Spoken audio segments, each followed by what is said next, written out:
Ang kwentong ito ay hango sa totoong buhay.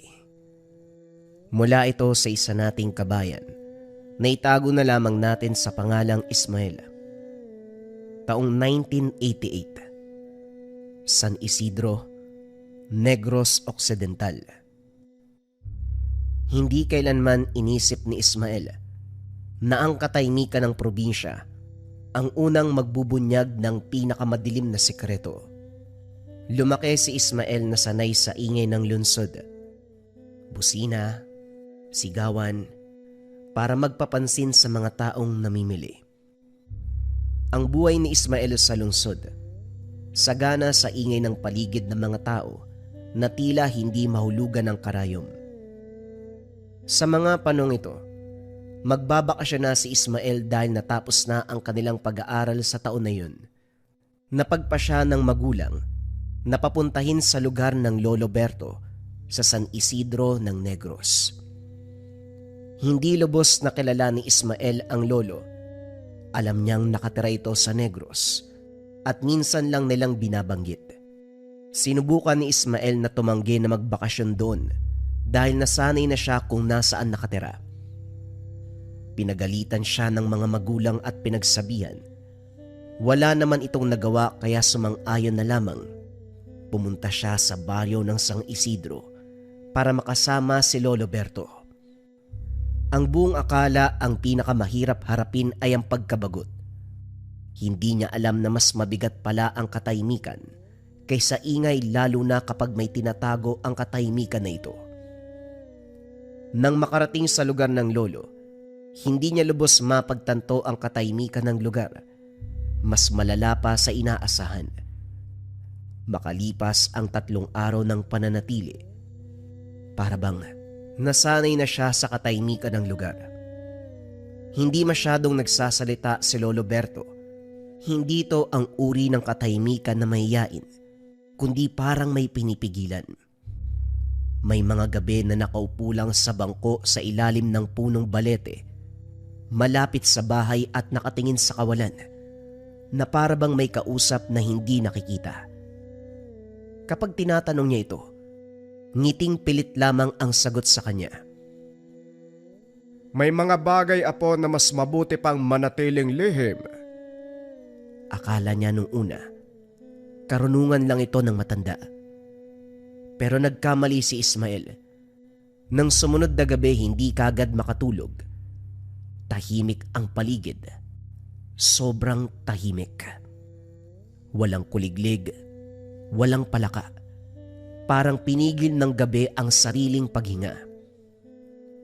Lumalim pa ang dilim. May narinig siyang kaluskos sa labas ng bahay. Mabigat at mabagal. Parang mga paa na dahan-dahang naglalakad. Sumilip si Ismael sa bintana. Nakita niya si Lolo Berto sa labas ng bahay. Hubad ang pang-itaas. Payat ang katawan pero litaw ang mga ugat na parang gumagapang sa balat niya. Nakatayo sa ilalim ng buwan. At sa liwanag nito, may napansin siyang kakaiba sa katawan ni Lolo Berto. Ang baluktot na katawan ay naging tuwid. Naging matipuno. At higit sa lahat, naging patulis ang tenga. Kumunot ang noo ni Ismael. Pinagpawisan kahit malamig ang hangin. Bigla itong tumingin direkta sa bintana kung saan naroon si Ismael. Nagulat sa kanyang nakita. Napuno ng balahibo ang mukha ng matanda. Nang magtagpo ang mga mata, bigla itong tumakbo papunta sa likod ng bahay. Matapos nun, sinara ni Ismael ang bintana. Bumalik ito sa pagkakaiga ng nakatulala ang mga mata. Nanginginig pa ang katawan. Hindi nakatulog ng maayos si Ismael ng gabing yun. Kinabukasan, tinanong niya ang mga kapitbahay patungkol kay Lolo Berto. Iwas ang tingin ng mga kapitbahay hanggang sa may isang matandang babae ang bumulong sa kanya habang nag-iigib ng tubig. Hindi masama ang lolo mo, pero hindi siya katulad natin. Alam mo naman siguro ang ibig kong sabihin. Walang nakuhang malinaw na sagot si Ismael. Sa halip nag-iwan lang ito ng mas maraming tanong sa isipan. Buong maghapon, paulit-ulit na bumabalik ang mga tingin ng mga kapitbahay, mabilis at puno ng pangamba. Parang may alam sila na hindi dapat sabihin sa isang bata. Pagsapit ng gabi, mas tahimik ang kanilang baryo kaysa sa nakasanayan. Maaga pa lang pinapatay na ang mga ilaw. Ang buwan ay kalahati lamang ang liwanag at ang anino ng mga puno ay humahaba sa lupa. Habang nakaiga si Ismael sa banig, may narinig siyang kakaibang tunog na hindi niya mawari kung ano. Parang pakpak na dumadampi sa hangin, mabigat at mabagal. Napahawak siya sa kumot, pilit pinipikit ang mga mata. Hanggang sa may kumalampag sa bubong, gulat na gulat si Ismael. Tinignan ng buong lugar. Hinahanap si Lolo Berto. Tinawag ang pangalan pero hindi ito sumasagot. Ilang sandali pa napakalakas ng tunog sa bandang bubungan. Narinig niya ang kakaibang angil. Angil na parang nagmumula sa ilalim ng lupa. Umabot ang pagbubuno ng mga nilalang sa harap ng bahay. Sumilip si Ismael sa siwang ng bintana at nakita ang dalawang mabalahibong nilalang. Ang isa ay may pakpak na parang paniki. Ang isa naman, mabalahibong tao na may nguso ng aso. Sinunggaba ng aso ang nilalang at binali ang pakpak nito. Patuloy siya sa pagkagat sa braso ng nilalang. Matapos nun, dali-daling tumakbo ang kalaban papunta sa kakawyan. Hindi naman nagpauli ang isa. Dali-daling sumunod upang habulin ang kalaban. Putlang-putla ang mukha ni Ismael sa nasaksiyan. Napamura, gulong-gulo sa kaganapan. Anak ng put! Na! Ano yun? Ano ba yung nakita ko? Hingal na hingal si Ismael. Putlang-putla ang buong itsura. Nanginginig ang kamay. Pawis na pawis ang noo kahit malamig ang hangin sa paligid. Sinarado ang bintana. Sinandalan ang likuran nito. Pinakalma ang sarili. Ngunit sa katahimikan ng bahay mas lalong lumakas ang tibok ng kanyang dibdib. Tahimik na bumukas ang pintuan ng silid ni Ismael. Sa isang iglap may gumalaw na anino. Nakita si Lolo Berto. Nakangiti ito sa kanya habang papasok ng kwarto. Ayos ka lang ba, Apo? Huwag mo nang pansinin yon. Sige na, matulog ka na. Huwag pansinin, Lolo. Ano po ba yung nakita ko? Huwag mo nang alamin, Iho. Sige na, matulog ka na. Sandaling katahimikan ang namagitan sa kanila. Nakatitig si Ismael sa likod ng lolo habang papasok sa kwarto. Mabagal ang lakad. Parang hindi tumatama ang mga paa sa sahig. Ang ngiti ni Lolo Berto ay hindi nawala. Ngunit may kung anong malamig na hindi niya maipaliwanag. Humiga si Ismael, ngunit nanatiling bukas ang kanyang mga mata. Ang mga salita ng lolo, paulit-ulit na umuukit sa kanyang isipan.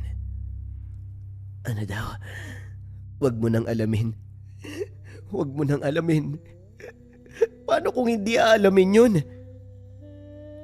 Dito nagsimula ang kirot ng kuryosidad. Hindi natakot, kundi pangangailangan na malaman ang katotohanan. Sa ilalim ng kama may napansing kakaiba. Isang lumang baul na natatakpan ng alikabok. Ngayon lang ito nakita. Dahan-dahang hinila palabas. Sa loob, may mga anting-anting nayari sa buto. Mga peraso ng tuyong dahon na tinahi sa pulang sinulid. Isang lumang kwintas na may ngipin ng hindi mawari na kung tao ba o sa hayop. Sa pinakailalim ng baul, may kupas na maliit na libreta. Nang buksan ito, bumungad ang mga nakasulat na letra na yari pa sa dugo. Ang mga bantay sa labas, hindi nila lang na dapat katakutan. Sila ang mga nagbabayad ng utang. Napatigil si Ismael nang marinig ang tinig sa likod. Sabi ko sa iyo, iho huwag mo nang alamin. Unti-unting umangat ang anino ng lolo. Naging mas mahaba at malaki. May mga hugis na hindi mukhang tao. Bumungad sa kanya ang anyo ni Lolo Berto. Isang ganap na gabunan.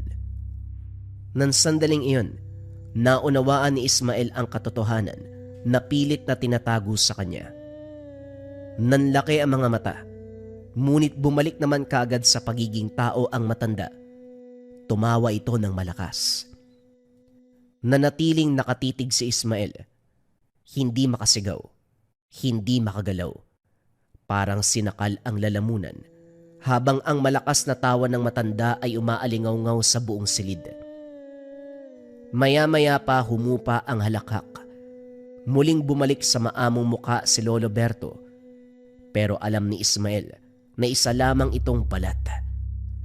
Ngayon naintindihan mo na, apo. Hindi ako basta matanda lang.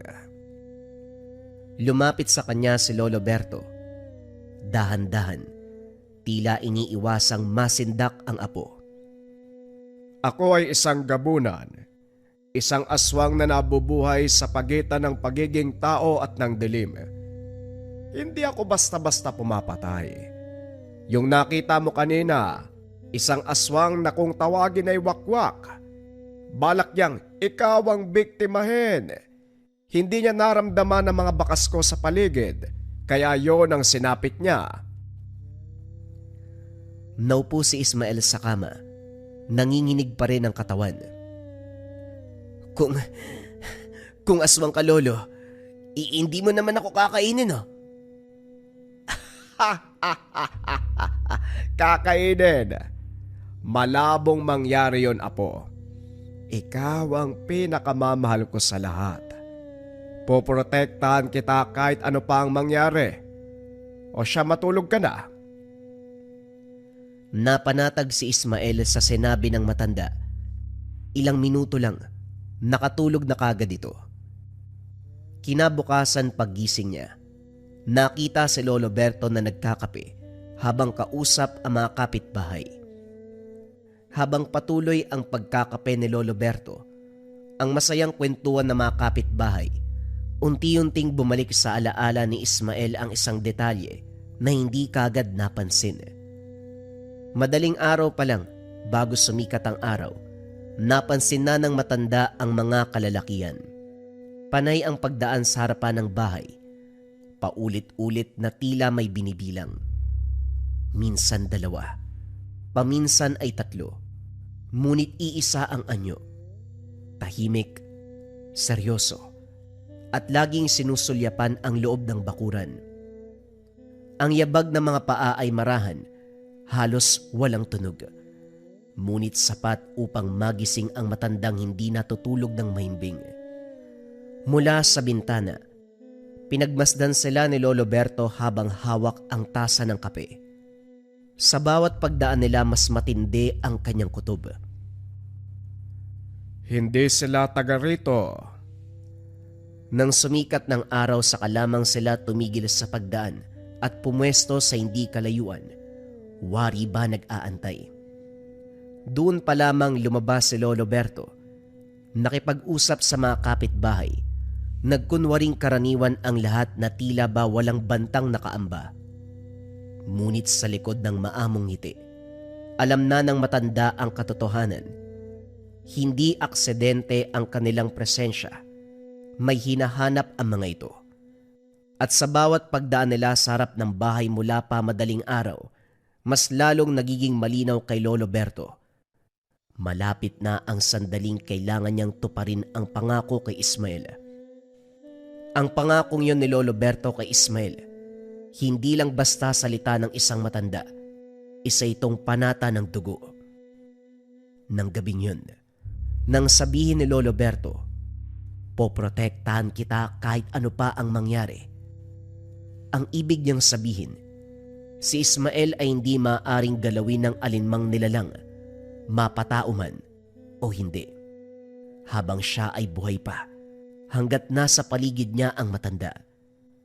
Bilang isang gabunan, may kakayahan si Lolo Berto na magtali ng isang sumpang panangga. Isang sinaunang kasunduan na nag-uugnay sa kanyang sariling lakas kapalit ng kaligtasan ng apo. Ang ibig sabihin, kung may sino mang magtatangkang saktan si Ismael, mga aswang, mangkukulam, o kahit iba't ibang uri ng nilalang at elemento, siya ang tatanggap ng sugat. Siya ang tatanggap ng sumpa o ng kamatayan kung kinakailangan. Kaso nga lang may kapalit ang pangakong ito. Sa sandaling tuluyang maubos ang lakas si Lolo Berto o hindi kaya kapag iniwan niya ang baryo, mawawala ang panangga. At sa oras na yun, si Ismael ay haharap sa mundo na dati nakatago sa kanya. Kaso nga lang, gising na ang mga matang nagmamasid. Sa sandaling yon nakaupo si Lolo Berto sa lumang bangko sa harap ng bahay, payapang umiinom ng kape. Dumating na ang katiyakan na matagal niya nang inaasahan ngunit pilit iniiwasan. Hindi nakutob at lalong hindi na hinala. Alam niya na, ang mga lalaking nagmamasid ay hindi basta usosero, hindi rin mga karaniwang tao ng baryo. Sa bawat pagdaan nila mula pa madaling araw, may iniiwan silang bakas na tanging isang gabunan lamang ang makakaramdam. Amoy ng dugong nanunuyo sa hangin, galit na kinikimkim at panatang hindi pinapasawalang bisa ng umaga. Mga kaanak sila ng wakwak na pinatay niya kagabi. Naalala ni Lolo Berto ang nagdaang gabi ng sandaling tuluyan niyang tinapos ang buhay ng nilalang. Ang wakwak ay hindi nag-iisa. Hindi kailanman nag-iisa ang mga ganong uri. Ang dugo nila ay parang ugat ng punong balete. Kapag pinutol mo ang isa, gumigising ang bagong sistema. Sa Kakawyan, sa ilalim ng buwan doon nangyari ang lahat. Ang wakwak ay bumaba mula sa ere, ngunit mas mabangis ang anyo ng matanda.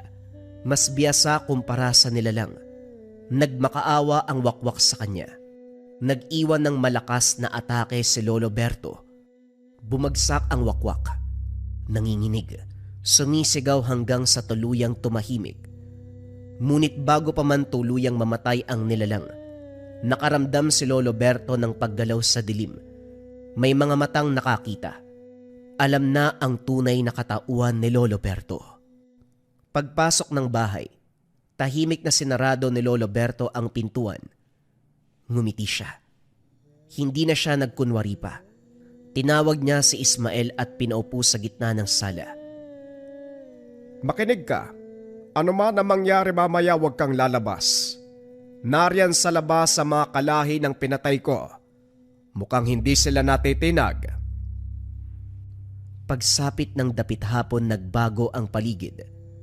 Tumigil sa paghuni ang mga ibon. Ang hangin ay bumigat. Ang araw ay tila nagmamadaling lumubog. Parang ayaw masaksiyan ang mangyayari. At nang sumapit ang dilim, naglakad si Lolo Berto palayo sa pintuan. Ang bawat takbang ay mabigat. Tila sinasalubong ng lupa ang kanyang mga paa.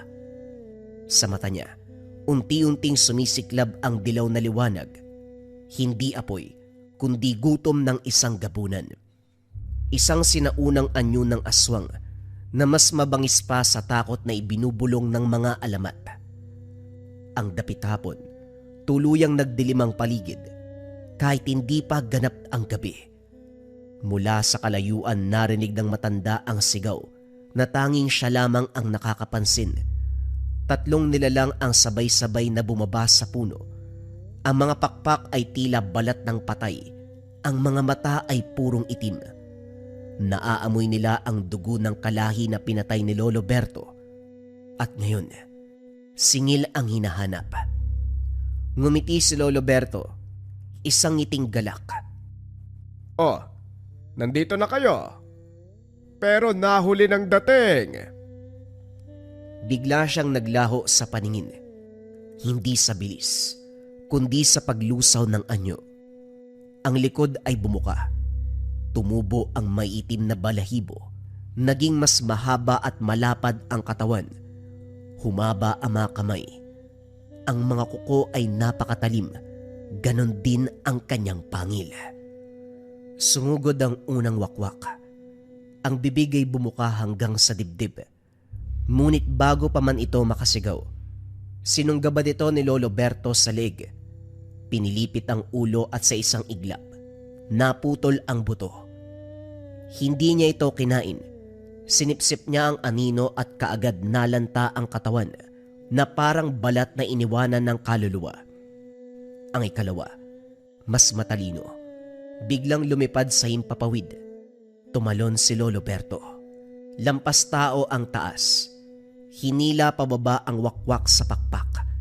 Isinubsob sa lupa. Bumuka ang dibdib. Hindi para kumagat kundi para lunukin ang hininga ng kalaban. Nang mawala ng hininga ang wakwak, nagliyab ang katawan nito mula sa loob hanggang sa maging abo. Ang huli ay umatras. Nanginginig, ngunit galit ang pumalit sa takot. Galit na galit at umangil ng napakalakas.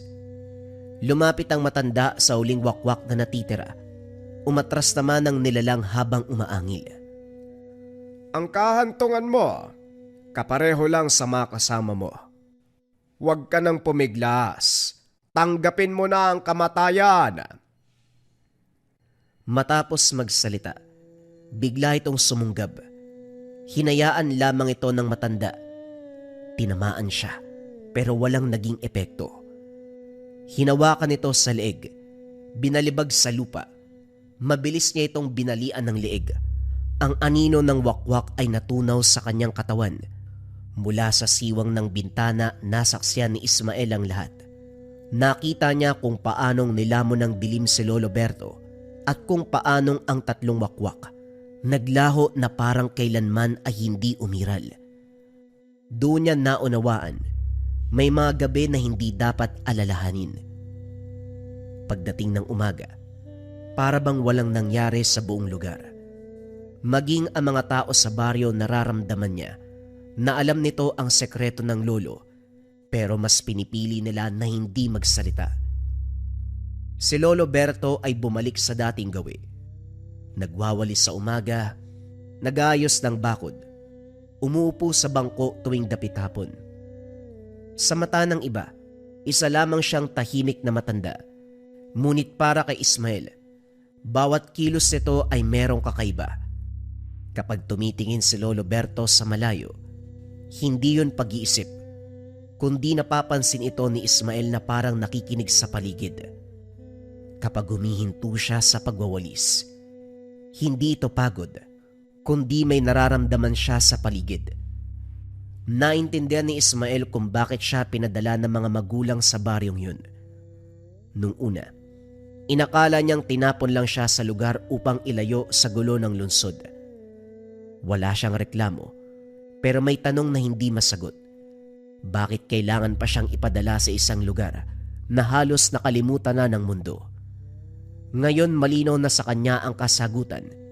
Hindi naroon para magbakasyon lamang. Naroon siya upang makita, para matuto sa mga bagay na hindi sinasabi, mga bagay na hindi pinaniniwalaan. Sa bawat gabing dumaraan, mas naging sensitibo si Ismael sa paligid. Napansin niyang may mga yabag na naglilibot sa bahay. May mga sandaling biglang lumalamig ang hangin kahit walang ulan. At may mga panahon, nagigising siya sa kalagitnaan ng gabi. Hindi dahil sa panaginip, kundi dahil may katahimikang masyadong buo. Parang may pumipigil sa lahat ng tunog.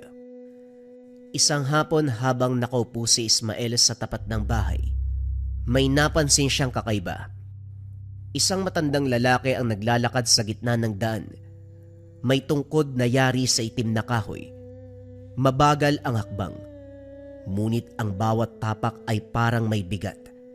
Hindi siya humingi ng tulong, hindi rin siya tumitingin sa paligid. Diretso lang ang lakad patungo sa bahay ni Lolo Berto. Napatayo si Ismael, hindi niya alam kung bakit. Pero ramdam niya na hindi ordinaryo ang dayuhan. Ang anino ay hindi normal. Merong kakaiba. Kahit terik ang araw, Hindi siya lubusang tinatamaan ng liwanag. Nang huminto ang matanda sa harap ng bahay, lumingon ito diretso kay Ismael. Walang ngiti. Seryoso ang muka. Ngunit sa isang igla, naramdaman ni Ismael ang takot. Lumabas si Lolo Berto. Nagtagpo ang mga mata. Walang salitang binitawan, ngunit ang hangin ay muling bumigat. Tulad ng gabi na dumating ang mga wakwak. Alam na ito ni Ismael. Sa ganitong larangan ay walang tunay na katapusan. Meron lang nagpapahinga. Wika ni Lolo Berto. Ngumiti ang dayo. Isang ngiti na walang init. Napakuyom ang kamay ni Lolo Berto. Sa unang pagkakataon nakita ni Ismael ang bakas ng pag-aalala sa kanyang muka. Hindi takot, kundi pagkilala. Parang narinig niya ang pangalan ng isang bagay na matagal nang inaasahan. Dumaan ba siya dito, Doro? Tanong ni Lolo Berto. Oo, at hindi siya nag-iisa. Tugon ni Tandang Doro. Walang dagdag na paliwanag. Lumakad ang dayuhan palayo. Iniwan ang matandang may katanungan. Kinagabihan hindi nakatulog si Ismael. Nakaupo siya sa kama. Pinapakinggan ang katahimikan. Hindi niya alam kung ano ang paparating. Ngunit alam niya na meron. At sa kauna-unahang pagkakataon, hindi niya gustong pumikit sapagkat natutunan niya na ang hindi pagtingin ay mas mapanganib kaysa sa pagharap. Lumapit si Lolo Berto sa kanyang silid. Tahimik siyang nagsalita. May mga bagay na hindi mo na dapat pang malaman.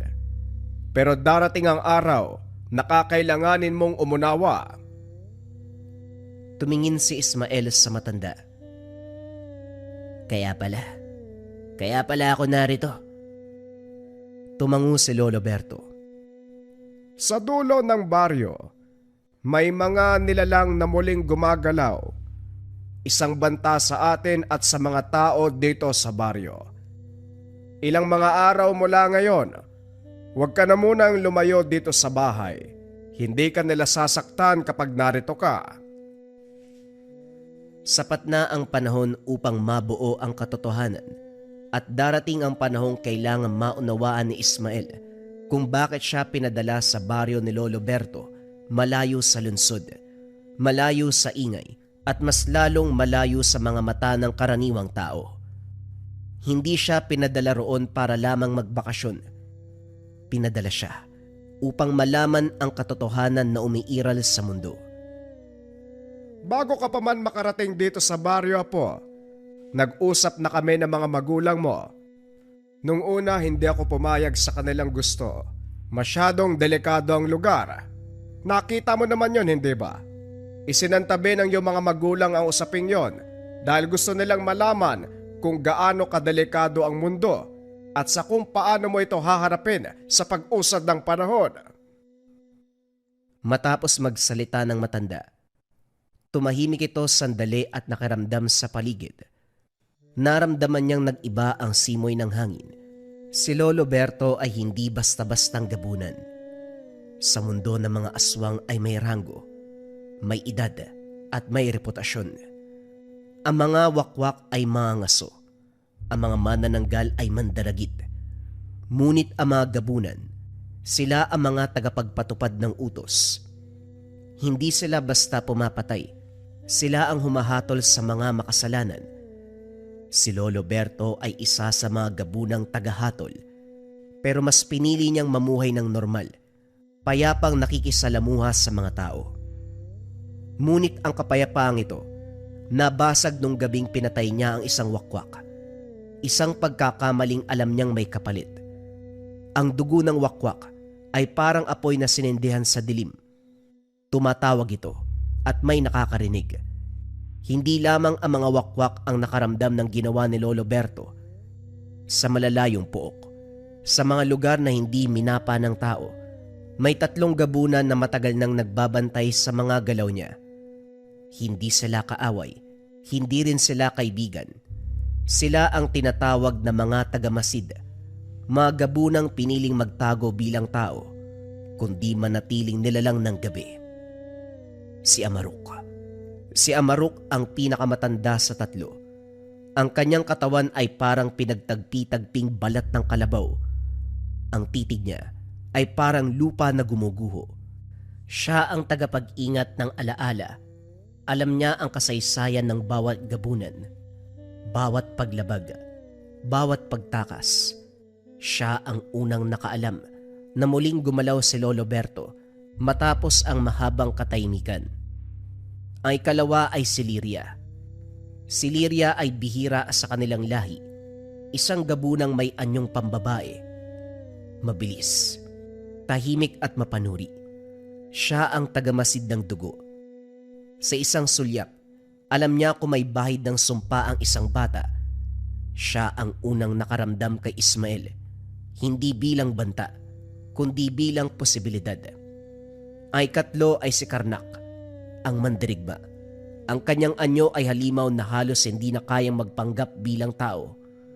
Siya ang tagapuksa kapag may gabunang lumalabag sa mga lumang kasunduan. Sa kanya ipinadala ang utos. Bantayan si Lolo Berto at kung kinakailangan wakasan siya. Nang dumating ang tatlong wakwak upang gumanti, pinanood lamang ng tatlong gabunan ang laban. Hindi sila tumulong, hindi rin sila humadlang. Para sa kanila ito ang pagsubok. Kung karapat dapat bang manatili si Lolo Berto sa mundong ginagalawan ng mga tao. At nang makita nila kung paano niya nilamon ang anino ng wakwak, kung paano niya hinila ang kaluluwa ng walang kahirap-hirap, doon nila naunawaan na hindi pa siya nawawala. Ngunit higit sa lahat nakita nila si Ismael, isang batang hindi gumalaw, hindi tumakbo at hindi sumigaw, hindi nawalan ng ulirat. Ang ganitong mga mata na nakakakita at hindi bumabali ay bihira at delikado. Sa mga gabunang katulad ni Amarok, Liria at Karnak, malinaw ang palatandaan, may hinahandang pamana si Lolo Berto. Hindi ito biglaang pasya. Matagal na itong inihahanda ng matanda bago pa dumating ang mga wakwak. Bago pa ipadala si Ismael sa baryo. Sa bawat gabing pinipili ni Lolo Berto na manatiling tao, may kapalit ito na panghihina. Alam niyang darating ang araw na hindi niya na kayang magbantay at kapag dumating yun, kailangan ng papalit. Hindi mas mabangis, kundi mas marunong umunawa. Si Ismael ang sagot. Hindi dahil sa dugong lamang, kundi dahil sa kanyang katahimikan. Ang pagiging gabunan ay hindi basta lakas o gutom. Isa itong pasaning kaalaman, ang kakayahang makita ang dilim at piliing wag maging bahagi nito. At sa lahat ng nasaksiyan ng mga gabunan, si Ismael lamang ang hindi natinag, hindi bumaling ang tingin at hindi nagsara ng isipan. Isang gabi, inamin ni Lolo Berto ang katotohanan. Hindi ka pinadala ng magulang mo dito upang magbakasyon. Ito ang pinakarason kung bakit ka pinadala. Alam nila ang tunay na dahilan kung bakit ka pinadala ng anak ko dito. Ang kaibahan lang, alam din nila na ikaw ang magpapasya kung anong landas ang tatahakin mo. Hindi kaagad sumagot ang bata. Doon na napagtagpi-tagpi ng bata ang rason. Alam niya ang bigat ng sinasabi nito. Hindi ka magiging katulad ko. Hindi ka kakain ng anino. Hindi ka maghahanap ng dugo.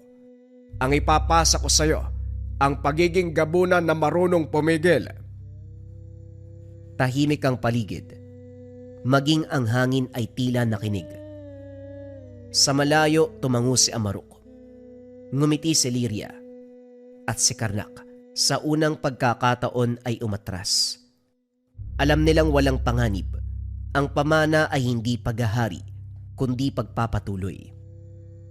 Nang sandaling yun, napagtanto na ang batang minsang pinadala upang magbakasyon, ito pa ang magiging tagapamagitan.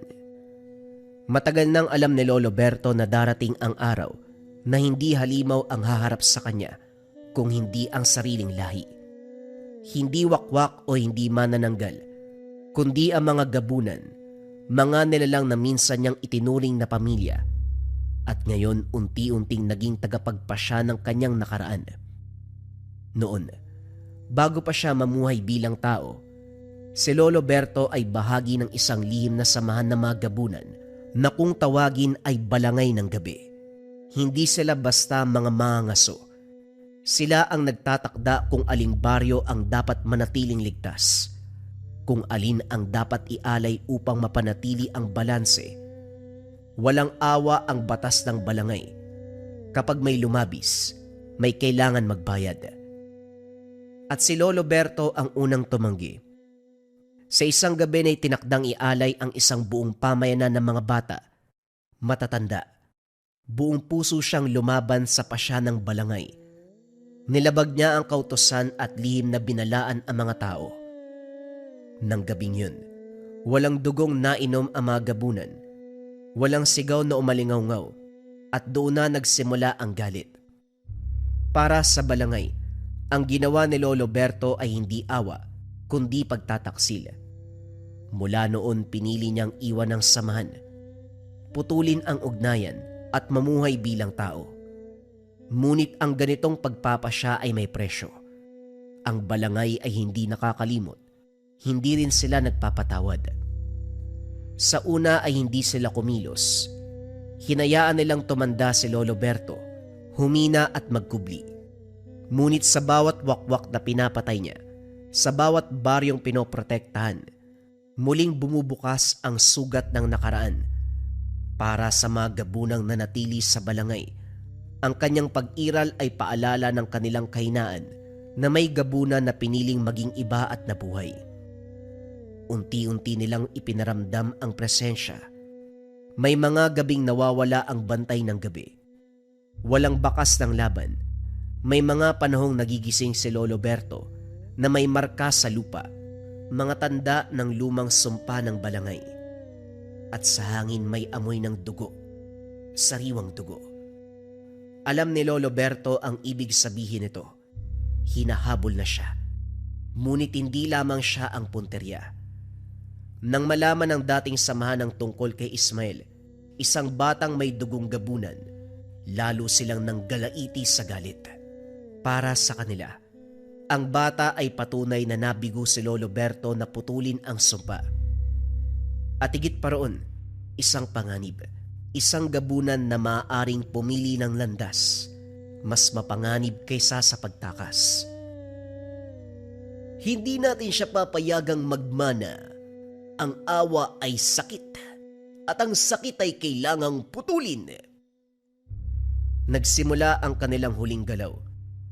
Dahan-dahan, parang paglapit ng gabi, sapagkat ang mga gabunan ay marunong maghintay. Alam ni Lolo Berto, sa kabuturan ng kanyang pagkatao, na ang huling laban ay hindi para sa kanyang buhay, kundi para sa karapatan ni Ismael na pumili ng magiging pasya. Ayon kay Lolo Berto, ang pinuno ng samahan ay hindi tinatawag sa isang pangalan. Kilala siya bilang Apo Kaluman.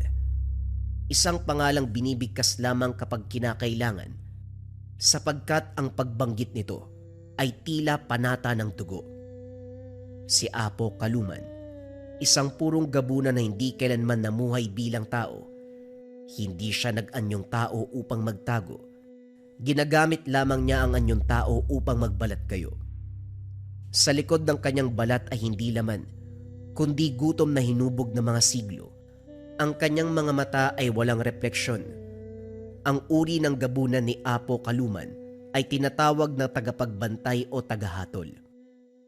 Ang mga tagapagbantay, hindi pumapatay dahil sa gutom o galit. Pumapatay sila dahil sa paniniwala. Paniniwalang ang mundo ay dapat manatiling nakahaligi sa dilim upang hindi tuluyang gumuho. Para sa kanila, ang awa ay paglabag, ang pagpili ay kahinaan, at ang pag-ibig sa tao, isang sakit na dapat sunugin bago kumalat. Noon pa man, si Apo Kaluman ang nagtakda ng mga alituntunin ng samahan.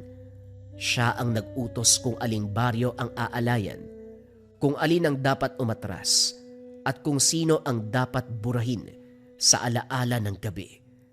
Sa kanyang pamumuno, naging tahimik ang mundo, ngunit ang katahimikan ay bunga ng takot. Si Lolo Berto ang unang tumanggi sa kanyang kautusan. Hindi ito nakalimutan ni Apo Kaluman. Para sa kanya, ang pagtataksil ni Lolo Berto ay hindi personal. Ito ay banta sa kaayusan. Sapagkat kung may isang gabunang kayang tumanggi, maaaring may sumunod. At kapag merong susunod, babagsak ang balanse ng kanilang samahan na matagal niya nang binabantayan. Kaya nang mabalitaan niya ang tungkol kay Ismael, tumibok muli ang gutom na matagal nang tahimik. Ang bata ay hindi lamang pamana, isa siyang banta. Sa pagkakaroon ng pagpili, dito masisira ang ating samahan. Wika ni Apo Kaluman sa dilim. Nang sandaling yon, binaba niya ang hatol. Hindi digmaan at hindi lantaran. Ngunit ang paglapit ng balangay ay nagsimula ng tahimik, sistematiko at walang pag-aalinlangan.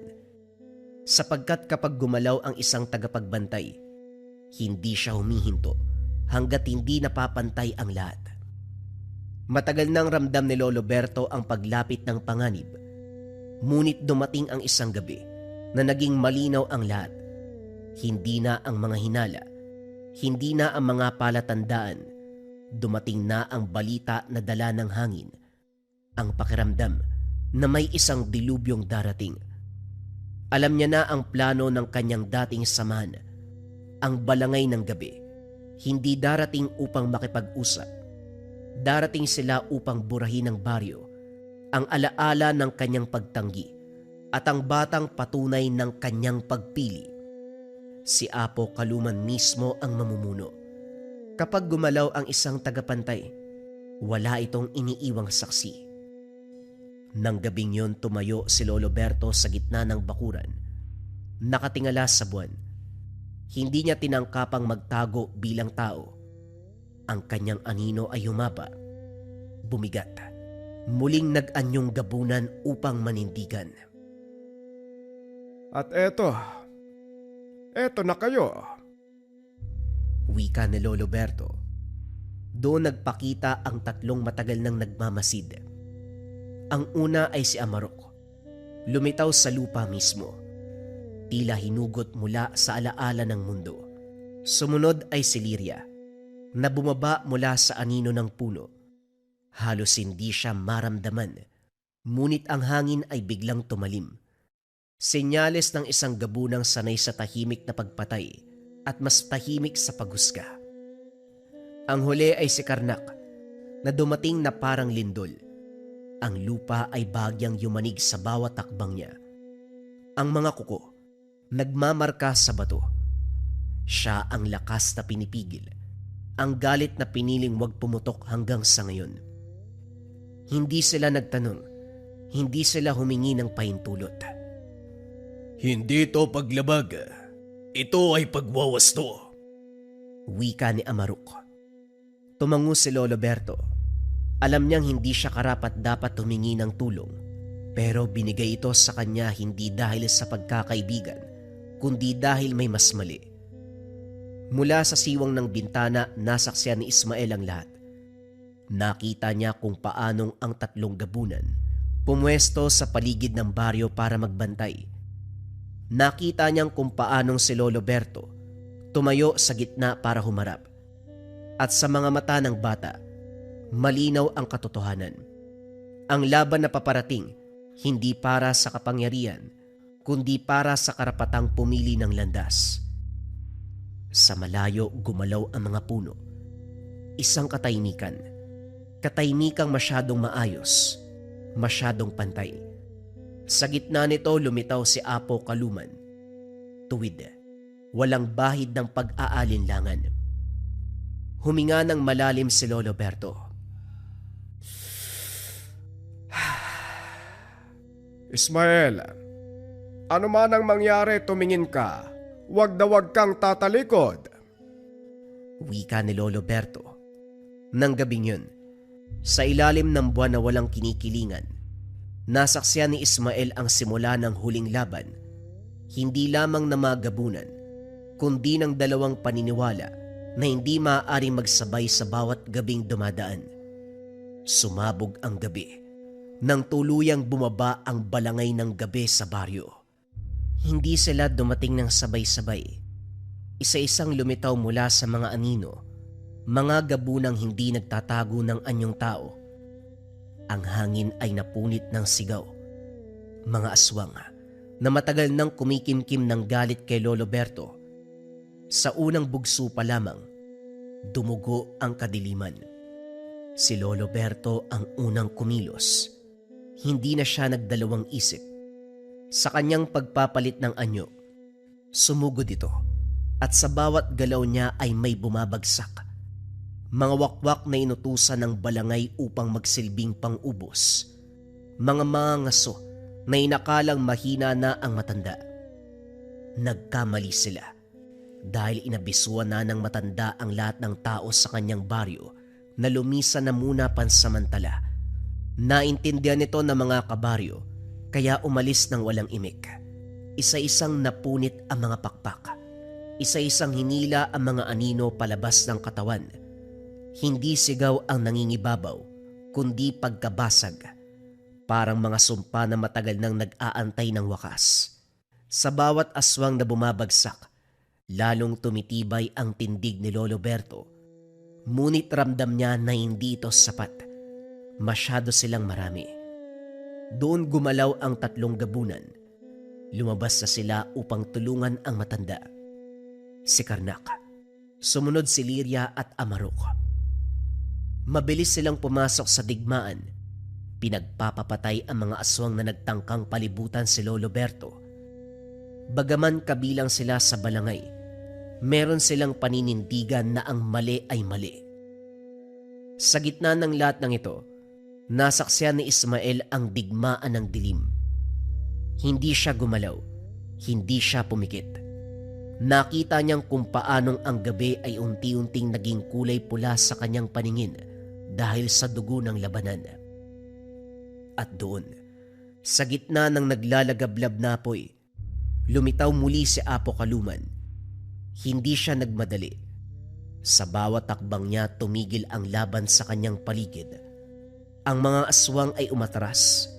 Ang balangay ay sumuko. Huminto si Lolo Berto. Nagkatinginan silang dalawa. Ang gabunang tumanggi sa utos at ang gabunan na hindi kailanman nag-alinlangan. Tapos na ang pagtatago. Ibalik mo ang dapat ibalik. Humakbang si Lolo Berto pasulong. Duguan ngunit tuwid ang tindig.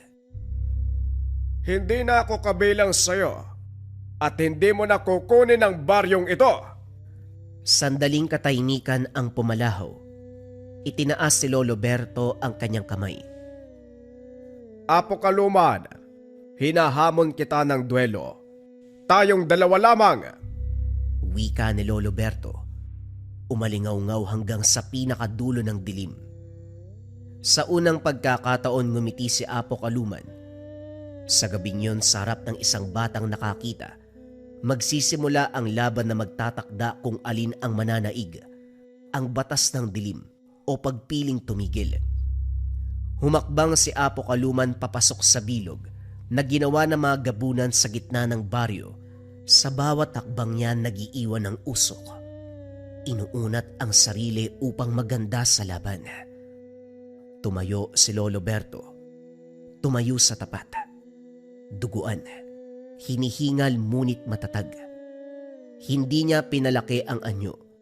Hindi niya pinalabas ang buong wangis ng isang gabunan. Pinili niyang manatili sa ulirat at merong sapat na lakas para lumaban. Hanggang dito na lang.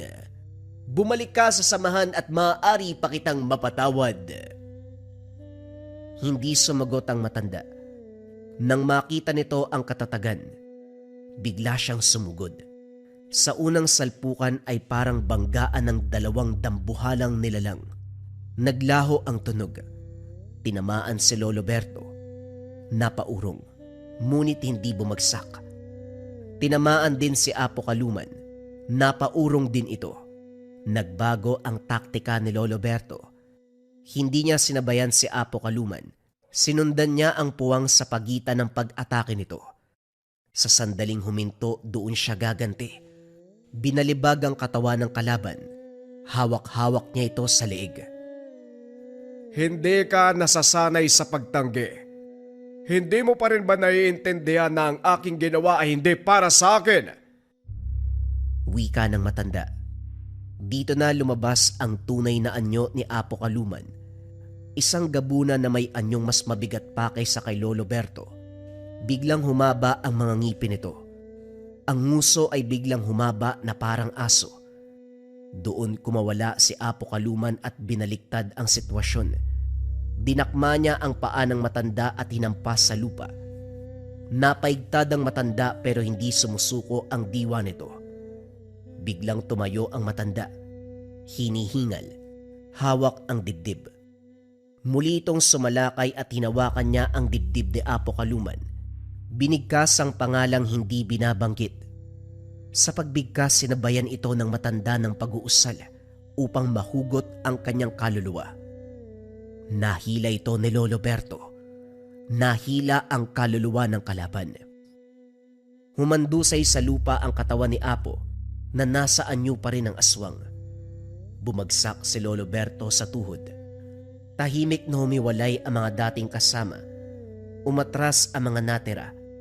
Lumapit naman ang 3 gabunan upang alalayan ang matanda. Nasaksihan ni Ismael ang lahat. At sa umagang sumunod, pinili niya ang sariling landas. Hindi niya tinanggap ang pamana. Hindi niya tinanggap ang pagiging aswang. Lumapit siya kay Lolo Berto at yumakap ng maigpit. Nasaan yung tao na ang matanda? Maraming salamat po, pero uuwi na ako. Tumango si Lolo Berto. May lungkot at kapayapaan sa mga mata. Yan ang tamang piliin. At hindi ko ipapasa sa iyo ang sumpang ito. Tatapusin ko sa aking sarili ang sumpang matagal nang nakakapit sa ating angkada. Ang tatay mo ay walang dugo ng pagiging gabunan. Bumalik si Ismael sa syudad. Nag-aral, nabuhay at naging normal. Tuwing gabi, kapag tahimik ang lungsod, alam niyang may mga gabi na hindi dapat alalahanin sapagkat may isang gabunan na piniling tumigil upang ang isang bata ay makapiling ang liwanag. Paminsan-minsan, binibisita ni Ismael ang kanyang lolo kasama ang mga magulang. Alam nila sa kanilang sarili kung gaanong kalaking responsibilidad ang tinapos ni Lolo Berto. Binigyan niya ng kakayahan ang bawat nilalang. Binigyan niya ng kakayahang pumili. Hindi upang mamuhay sa dahas, hindi upang mamuhay sa sapilitang pag-utos, kundi upang mabuhay ng malaya kahit ikaw ay may lahi na isang gabunan.